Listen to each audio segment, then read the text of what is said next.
Okay, we're back. Hope you guys are well. Before you watch the rest of this video, if you've not watched the first video about the different accommodations and where they're located and where they're situated, then go check out that video. It's gonna be linked up there and you can just check it out, watch that, and then come back to this one. Yeah, so this one in particular is sort of why I chose Dorchester and also what to look for when you are choosing your accommodation. Yeah, I've broken the different sections into 4 parts, and I've broken it into location, your room, the kitchen, communal areas, and then any additional stuff. So it's mainly 4, but it's 5. Yeah, so let's get right into it.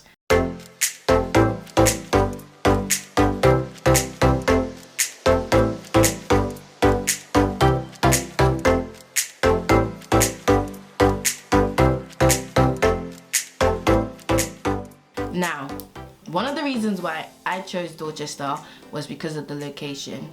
The location that Dorchester was in was sort of away from the other accommodations, and I like that because here's my reason. At nighttime, when people are lit, if you will, they can sometimes get a little bit rowdy. And when they get rowdy, they can sometimes get a little bit loud. And when they're loud, it means that other people can't really fall asleep. And I like to sleep. I like my sleep. I don't know about you, but I want to feel refreshed in the morning, not tired as hell because someone down the street couldn't be bothered to shh and keep their mouth sit. I know that we can get lit and we can all have a bit of fun, and that's great. But at times, people got deadlines, they got work to do, they got things to do, they just need to rest. So Dorchester provided that because it was a little bit way out, meaning that it was a lot more quieter than the other accommodations. However, it wasn't so far that at night, if I wanted to enjoy myself and go out with people, I would be, you know, way out. You know, I wasn't like that. Like, I wasn't way out of the way. Yeah, way out of the way. I wasn't like that. It was a decent location. Then the next thing was the bus stop. Dorchester, there's literally a bus stop right outside the accommodation. It's about like 30 seconds to get to, if that. No, it's not 30 seconds. It's like 10-15 seconds for you to, as soon as you walked out of the accommodation, of course, it's like 15 seconds to just walk round to the bus stop. And the benefits with that is that the bus stop at Dorchester was the first one, meaning that I was always guaranteed a seat.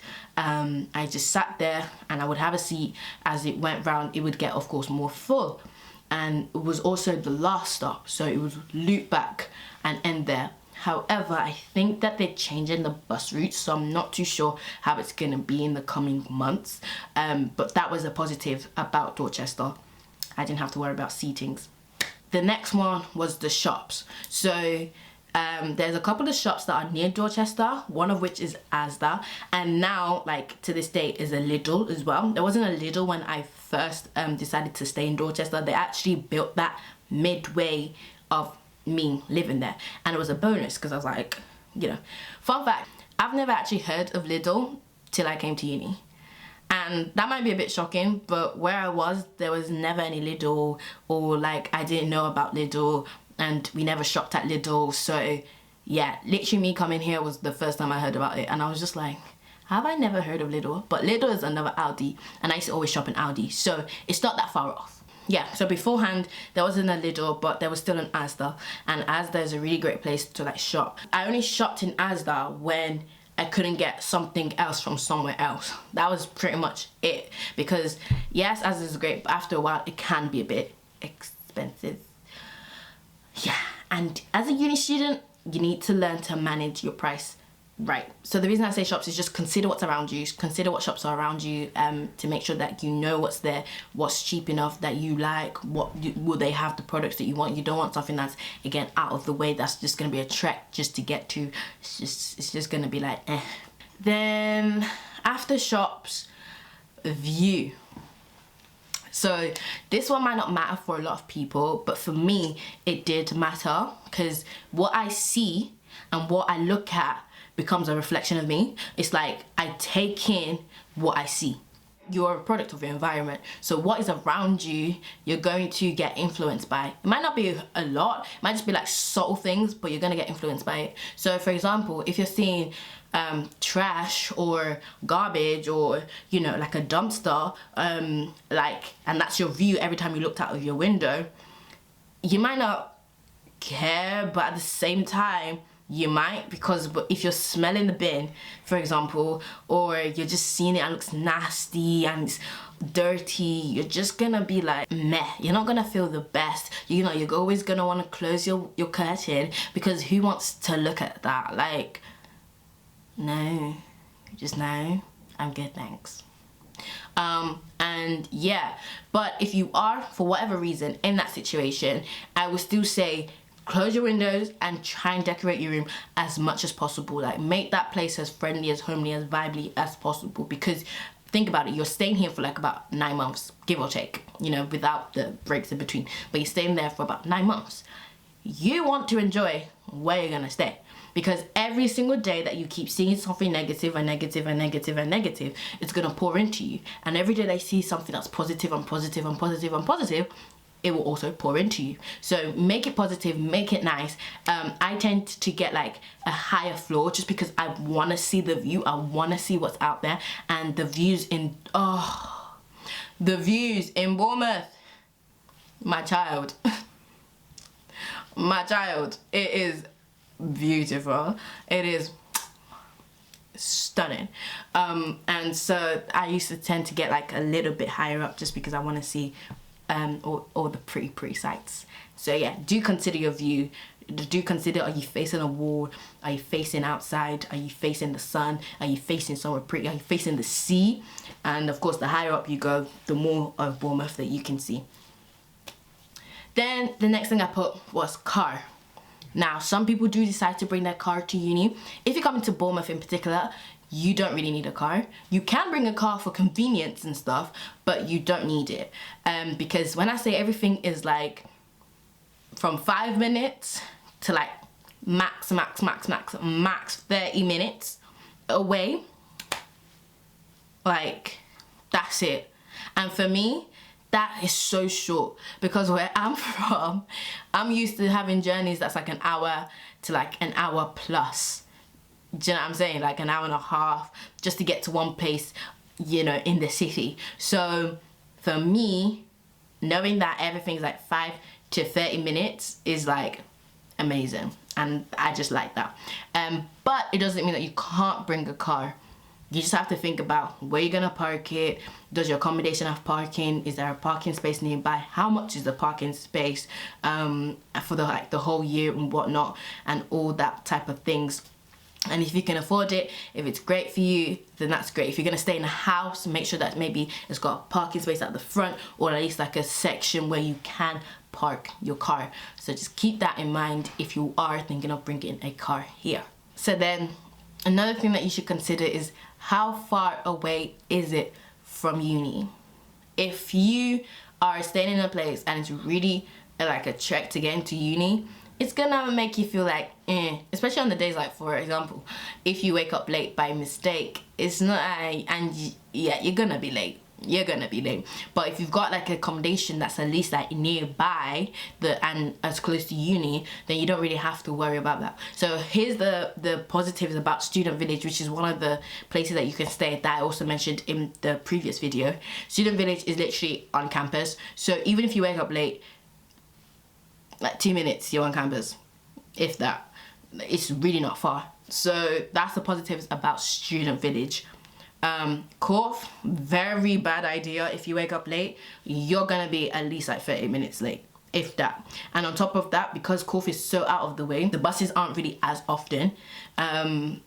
Don't quote me, but I think sometimes it can take to 15 to 30 minutes intervals for the bus to come. So if you happen to wake up late and the bus just left, you're gonna have to wait an extra half an hour, and then the journey is another half an hour.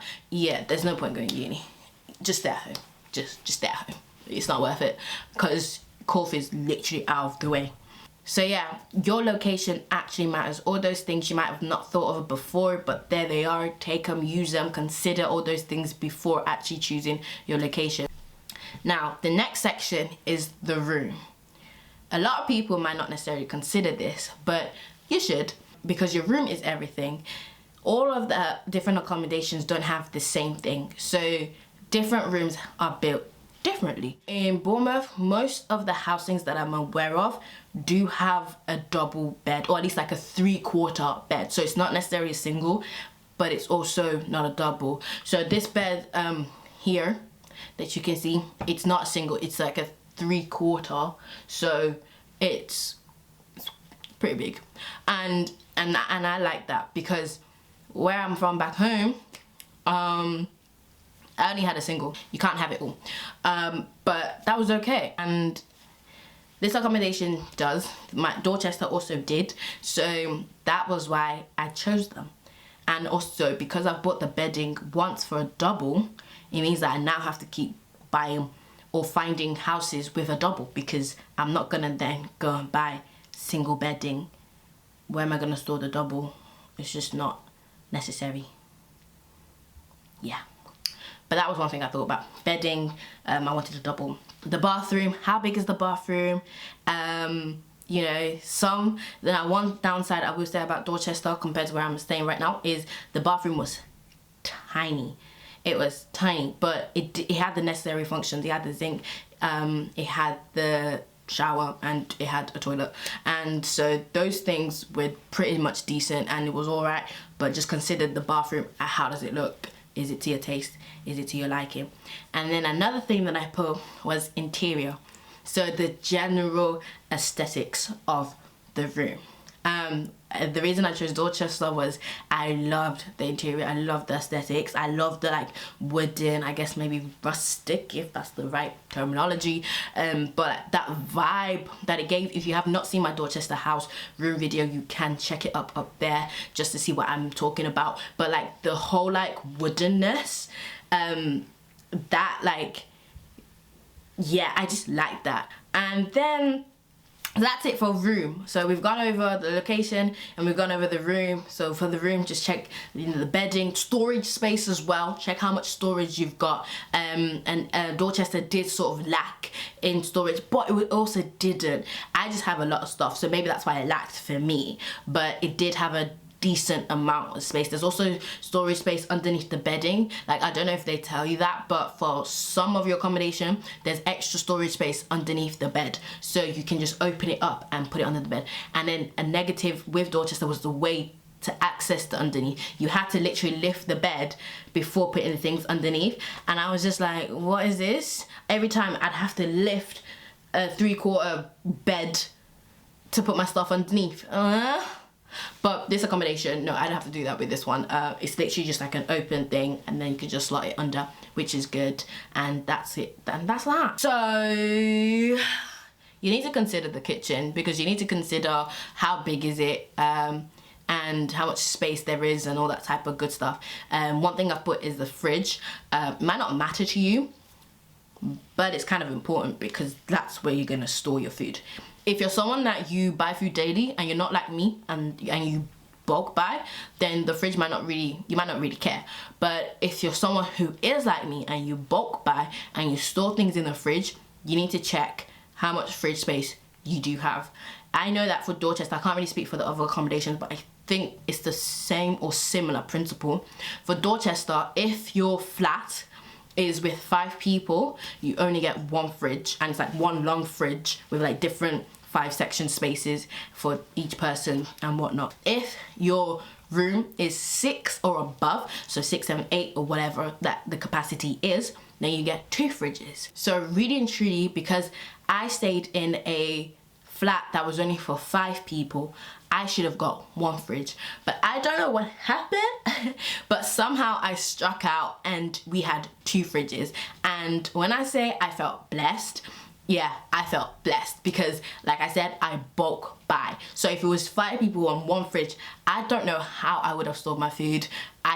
Most of it probably would have gone off, but for some strange positive reason, I had 2 fridges. And so luckily, the people in my flat, they said that I could share with one other person. So I was literally, it was 2 of us in one and 3 of us in the other one. And my fridge was always stocked with so many things, more than the people that had 3 people. And I tell you, I bulk buy. I'm not here to waste like time. And yeah, no. And then consider, yeah, in terms of the flat itself, is it big or small? Is there like somewhere to like sit, like a sort of like a mini living area? Like what the couch is like. You know, Dorchester had leather, which is really smart, because if you spilt something on it, was so easy to clean, and I like that. And even if you're cold, you can just place some, like, I don't know, blankets or pillows on there, just, you know, to warm the seat, I guess, and you'll be fine. And then storage in terms of the cupboards. Some places, they have like a lot of storage for you to put your food and your pots and your pans, and some places might not be a lot. So do consider that, and do, you know, if you can view the house, try your best. But I know that, and I understand that in this Pacarabano, it's quite hard to do so. So try and go to the accommodations if you can, just to like take a look and actually see these type of things. But I do understand that in the situation that we're in, it might not be easy for you to do that.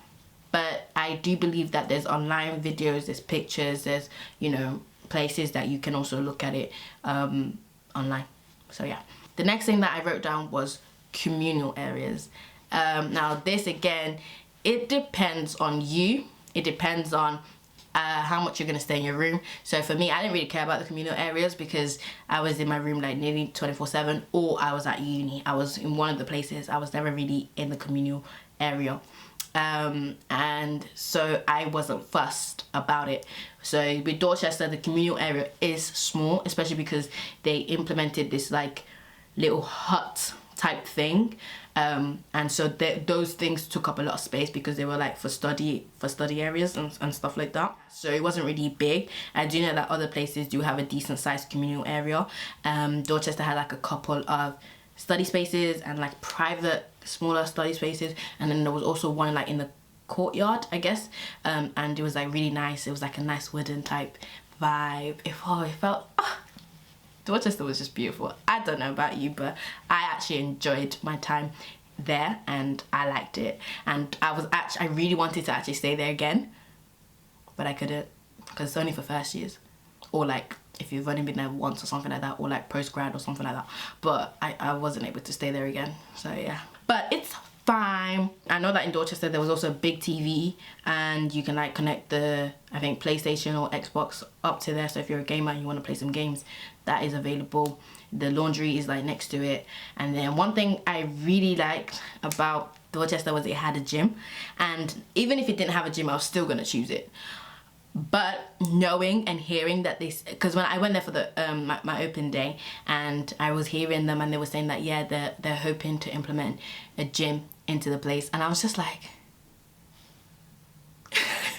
I was like, yes, yeah. And I utilized that gym. When I say I utilized that gym, I utilized it. I was in the gym at least like 3 times a week, and that was around like my uni schedule and filming and all that type of stuff. So I utilized that gym. If I knew that I had like a late uni session, I'd go in the morning, and if I had like an early session, I'd go in like the evening or stuff like that. And my gym days were Monday, Wednesday, Friday, and I took the weekends off and, you know, the mid-week, and I used it. Of course, the equipment were basic, but they were decent enough. They did the job. They did what I needed them to do. So that was the great thing about them. Not every accommodation has a gym, so bear that in mind, but Dorchester did, and I really liked that. And then, yeah, like I said a couple of seconds ago, there was washing machines for you to wash your clothes and a dryer. Now, one thing I want to say is, these people, they be thieving out money. Like, our money. Do you know how much it is to just wash your clothes for one wash? I believe it's like £3.30. At least at the moment right now, I'm paying £3.30. That might be cheap for some people, but £3.30 every single time just to wash my clothes. And then it's like £1.50, £1.70, something like that, to dry them as well. Yeah, no, I didn't dry my clothes in the dryers. I bought like an error, and I just dry it in my room, because I was not, you're already taking £3.30. I'm not giving you an extra £1.70. Like, just why?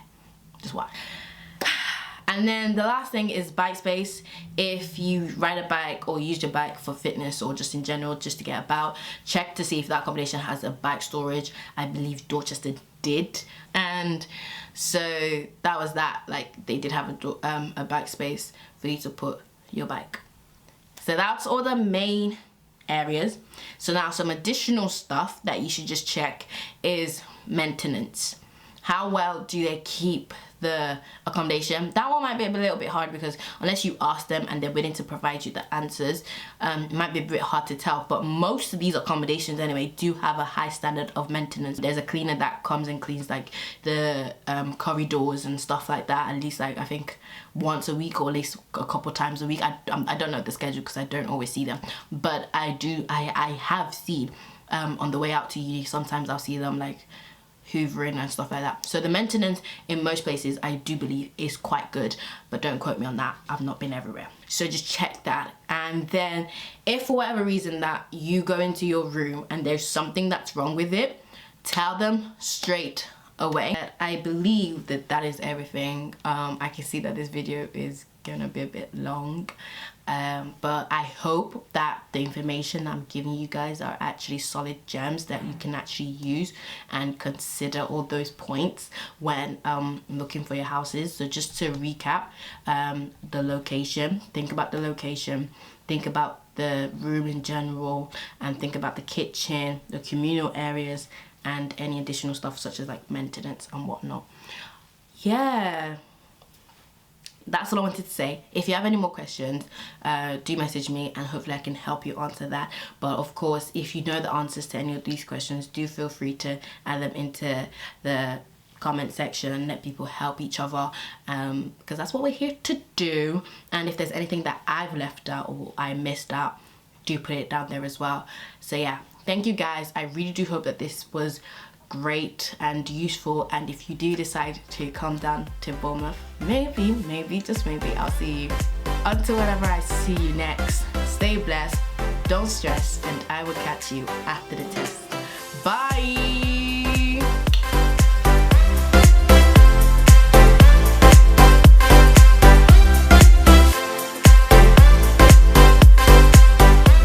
Stay blessed, don't stress, and I will catch you after the test. Bye!